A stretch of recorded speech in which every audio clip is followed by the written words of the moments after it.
Po tom, čo sme vás ako prví informovali o záhadných kruhoch v Obilí pri Poltári, sa začalo rozprávať o návšteve mimozemšťanov. A zrazu tam vzniklo akési pútnické miesto.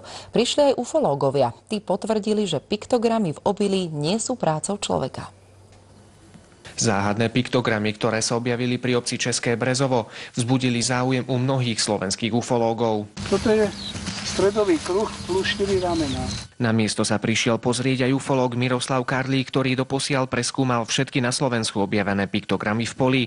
Tie, ktoré sa objavili v poltárskom okrese, ho však mierne prekvapili. Obrazec je veľmi zložitý, som predpokladal, že bude jednoduchší. Na pomoci doniesol rôzne nástroje, ktorými zisťoval pravosť kruhov. Začal s meraním radioaktivity. Vzhľadom k tým hodnotám to je asi len pozadie.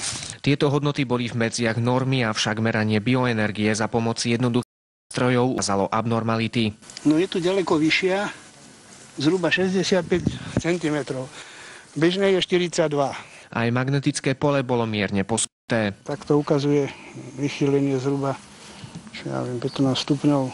Už po niekoľkých minútach skúmania bolo jasné, že tieto znaky nevytvorila ľudská ruka. Tu pôsobili iné energie ako ľudské chodidlá alebo nejaké pomôcky. Dokonalý dôkaz zaručí až skúmanie stebiel. V pravých krúhoch sú totiž ich konce mierne spálené. Treba tie obilné steblá podrobiť teda nejakému mikroskopickému rozboru. Informácia, že na toto miesto dnes prídu ufológovia, sa včera bleskovo rozchýrila v dedine.